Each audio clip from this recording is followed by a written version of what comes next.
The Travelers is one of my short stories written directly for YouTube. It's about the value of quenching your thirst for knowledge and how true advancement of yourself becomes through desiring to learn more of the world and learning through accepting consequence.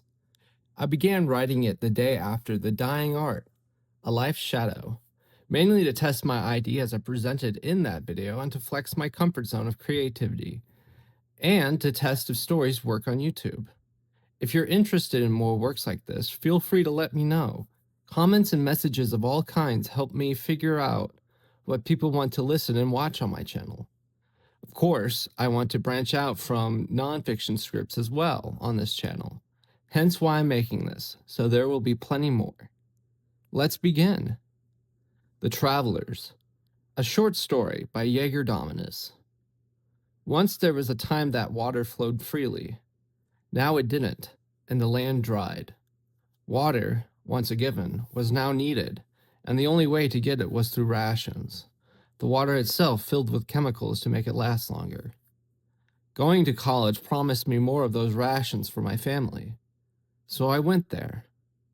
Looking at the entrance paper, the heat growing upon my skin, the loss of sweat feeling more like a waste, a byproduct of who we once were than something needed to be done, who we were then.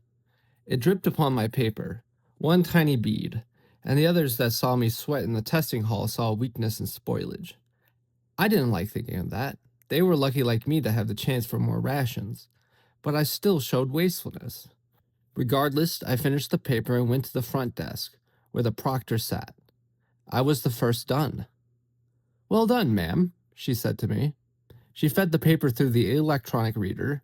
It read my bubble answers, and she smiled. "See me after class, Evany." The flow of time continued as I sat outside the testing hall, where eventually other students sat with me.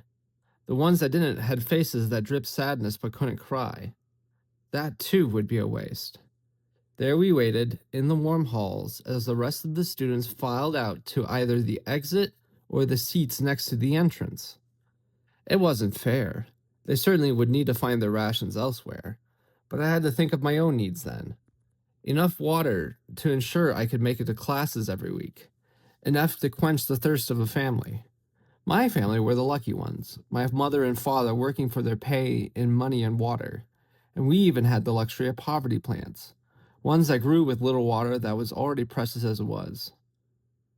On top of that, they had the luxury of having me. Then the door opened, closed, then opened again as the professor stepped out.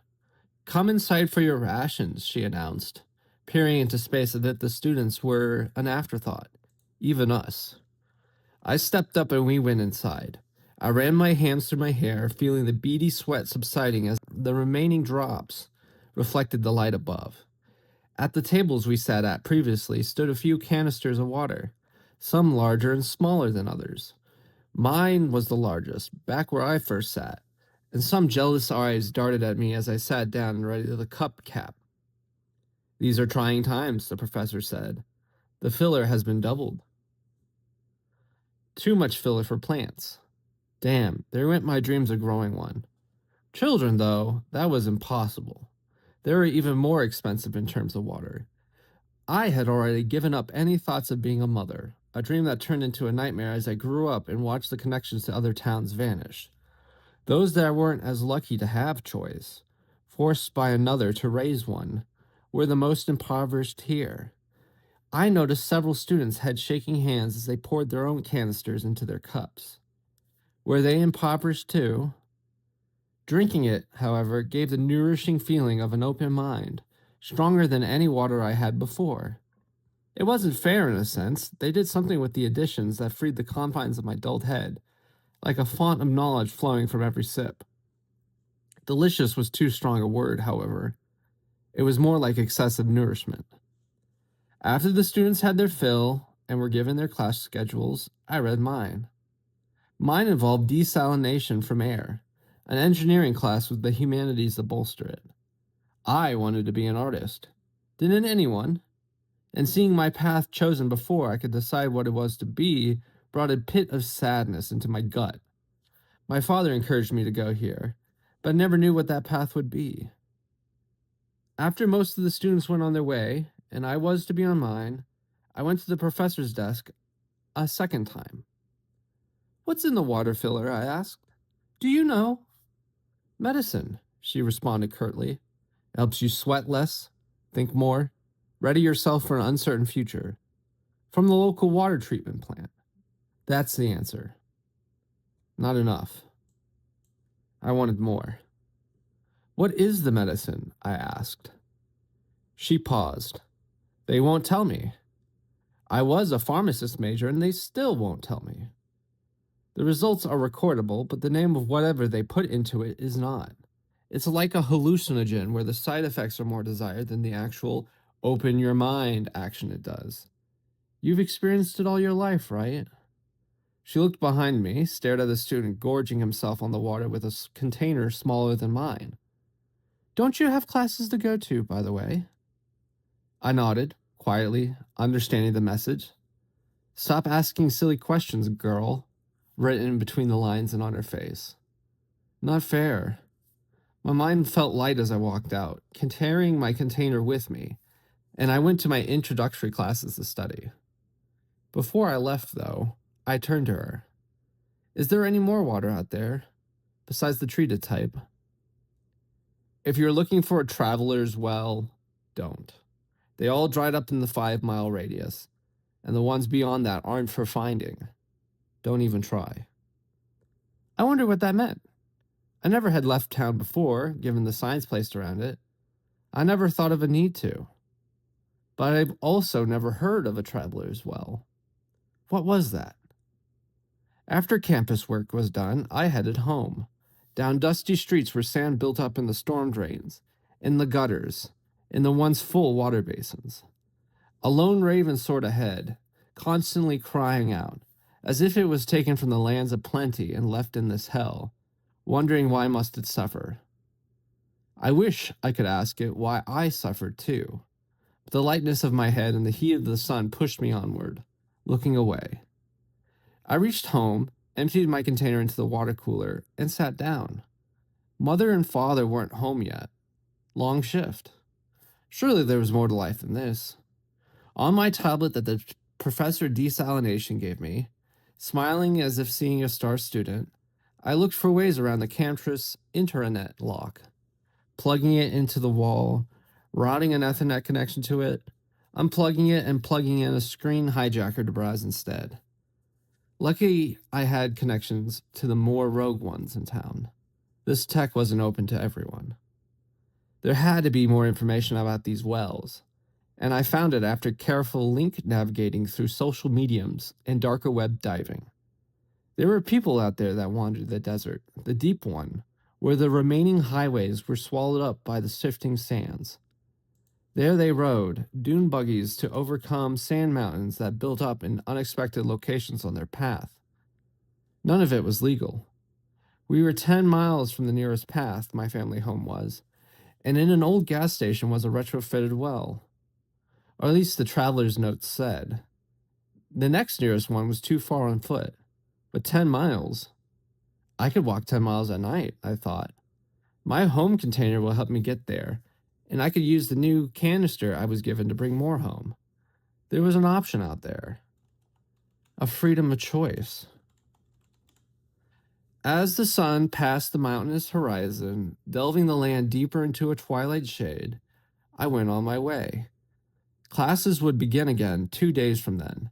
I had time, and I wasn't throwing away chances at more rations to boot. With enough powder food to last me until then in a bucket, clinking at my side, I explored, crossing the signs that marked the 5-mile radius saying, "Danger. Do not leave town. Ration penalties if violated." No one would notice me gone, right? The route to this station taxed me more than I thought. The heat of the day had yet to leave. My path only went so far before it, too, was swallowed by the dunes. Clearing the top of one gave me only further sights of darkness.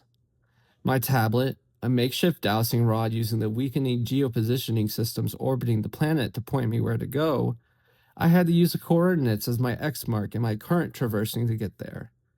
No one in the town had vehicles like the travelers, not even my family. And even if we did, I had no experience operating one. Besides that, they were illegal. Dawn arose as I felt sleep weaken me, and I realized I was only 3/4 there. No relic of a gas station in sight. Not even a barrier to cross onto the deserted highways. My hair was streaked with wasteful sweat, my tongue parched. I had drank most of my water on the way there already. My plans were quickly running themselves into dust. Then, in the distance, did I hear the rumbling of a combustion engine. Hope, cresting a dune, went down a barely noticeable pavement, running up and down the hilly buildups. A traveler. I waved him down, but he drove past me regardless. I could have been danger, I remembered from the lesson in the dark web links. The average person brought nothing worth trusting to them. I heaved, my chest panting, my back aching with my every step, and upon the sun fully cresting the mountain range did I see the sign further down the highway. An old station advertising price of gas in the 10s, the 20s for diesel, a reminder of what the land had lost. I caught a full sight as I crested a dune, exhaustion meeting there as if to taunt me, saying, "You'll have died a foolish woman and let your family down." But I didn't. I found the traveler's well. The paint on the building that surrounded it was pristine, only sand buffering its colors to a flat sheen. I hurried down the dune, nearly tumbling, and reached its base, and then entered the building. Inside was the traveler from before. He was taller than me by 2 heads, wiping his brow off his sweat, the sweat that had only recently lost the ability to fully give. And he lowered a pulley into a pit at the center of the building and pulled up water. Without looking at me, he said, "Your engine didn't make any noise. You must be a highwayman." He turned and saw me. A highwaywoman. He had little trust in me. Travelers rarely stopped at cities, and only during great distress. There they would have had their illegal racers destroyed and be forever stuck at a local town's mercy, drinking from a dripping tap instead of a great lake they must have once had. I didn't blame him for this fear. But did that awake me? He continued staring as I looked at the well. "I heard of those," I said, pointing at it. He went and stood in between me and the well, crossing his arms. His scowl was moist. "You know that leaving your town is considered treason by the state we're in." "I won't be noticed gone until tomorrow, and it's only 5 miles more." He frowned, raised the pulley. In it was a container twice the size of mine, and he placed one next to another. "There's no lacing of this water either," he said. "The benefactors fill these with water from springs all across the states. It's ours. Water springing from the ground, distributed for all of them. None for us. Shame. Unless you want to become a pariah to your own city, I recommend you do not touch this. The taste of reality is underwhelming compared to a lie." "I don't care," I said. "I want to sweat again. I want to feel the truth of being human once more and understand the days when it was plenty." "You wish to become a traveler then, ma'am?" He raised a brow. "It's dangerous for women, let alone the pariahs we are." "Would you want that?" He was already stating a threat. I was once more discovering my follies, but I didn't regret it. Seeing that much water he withdrew without even thinking, a whole month's worth, made the parching in my throat ever more noticeable. "I'm no threat if that's why you're quiet," he said. "I have no business hurting another human." That answered nothing. He sighed and said, "I'm on my way out anyways. Here's my protection card. I never heard of those. And if you run into trouble with other travelers, you show them this, or you call the number. If they ignore it, they'll face my family's wrath. All I need is your name. If he wanted to hurt me or use his privilege against me, he wouldn't need my name. Ebony." Bringing out a tablet, he typed it down. "Good luck on your journey," he said, and hefted the containers onto a cart and walked to a vehicle, hidden behind the back of the station from my view, and drove off. With my empty canister, I hooked it to the pulley, dipping it down low and pulling it back up, heavier than when it was at the campus. It had water, real water, enough to water the plants back home. The thought rejuvenated my mind more than laced water ever did. I felt my mouth, still parched. I needed the drink. Pouring the canister into my cup, I put the water to my lips, sipping at it, tasting nothing like the water I was used to, not even the type my family brought home. It missed the flavor, the excitement, the mind opening nature of it. I cursed. Was that what he meant? That having a taste of reality was worse than the lies I had before? I looked at my supplies. Enough powder food to get back home, maybe enough water to survive the desert. I waited until the sun set once more, resting the time away before heading out again. My mind felt relieved of whatever they put into the water as the night went on, my sweat beginning to drench my clothes instead of the small beads that were on me in the testing hall the day before. A relieving chilly wind, a true cold wind, blew through my clothes, cooling my chest and heart and head. A headache still rang through me still, as if I was missing something key. Was it ever meant to be that easy to get water? My legs ached less. My body felt alive for the first time in ages. And though it took more sips to quench my thirst, it felt as if I was never quenched in the first place. It tasted like freedom, the more I thought on it, that promise of potential given a new path. By the second start of dawn's twilight, I reached home. Classes would begin in a few hours. But in the foyer, my father waited for me. "Where have you been?" he asked. "Your mother and I have been worried for you." Twinge of regret. "I left, we know," he said. "The police have been notified well before we even knew you were gone from town. People saw you leave, even during the night. You crossed the border?" I stayed quiet, placed my full container down. His eyes went to it. "They haven't came back," he continued, "but they were searching for you out of fear you were hurt, or worse, kidnapped. The signs around the border are there for a reason, remember? We could get fined for it. Dad warned me of crossing it plenty of times in my life, but it was for safety and the water rations, as far as I was told." But his eyes remained on the container still. "Please," he asked, "what's in that? Did you steal someone else's water?" I braced myself, readied my answer. "I went to the traveler's well." He braced as if shot in the gut. "You what? Those are worse than stealing. You brought in water, possibly contaminated with... It's the clearest water I've ever tasted. It actually tastes like our water, but without the filler. Water that your mother and I work ourselves near to death for. You were to become a desalination engineer," the professor told us yesterday, when the search began. He mentioned the high marks. Another one of your professors, the proctor, told us she was proud of you. But she mentioned the traveler wells, and the police told us it'd be death as a penalty if you went there. It was such a small mention. So small. They even laughed about it. But by God, I felt the fear rush through me like a tidal wave. It was the first time I've ever heard of a traveler in all my years, even before the plenty times.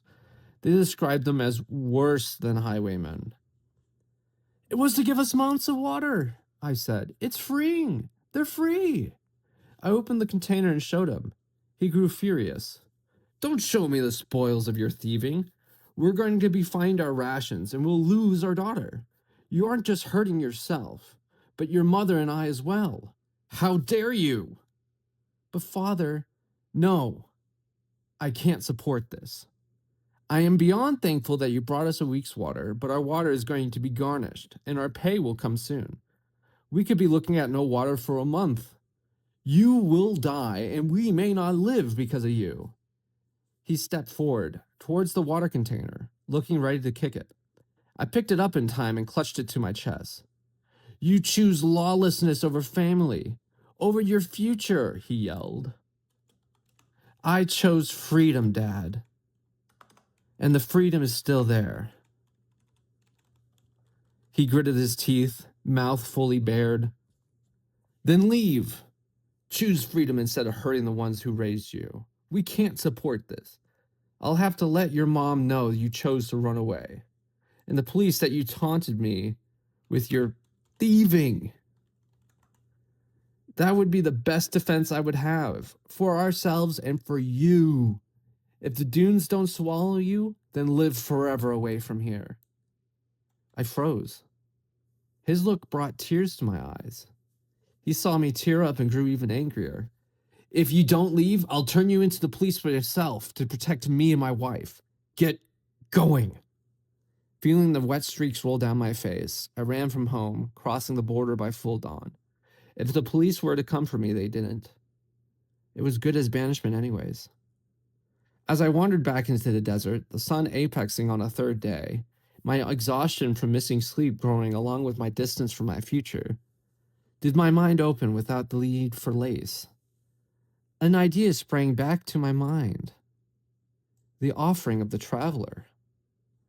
I looked at the card he had handed me, read it over. The Freed Orphans, a traveler's authority and extraction company. Upon reaching a well, contact this number, then the number was written, and wait for us.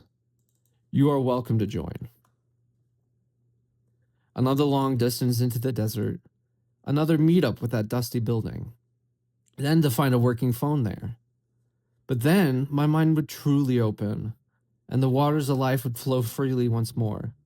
It was a forbidden food I bit into, and the way there I went, feeling the sun beat down on me, make me wonder if I'd even make it. But I didn't care. I had chosen freedom and had paid the price for it. This has been The Travelers by Jaeger Dominus. If you like this video, be sure to like and subscribe. More stories will come soon. Have a great day. Jaeger Dominus, signing off.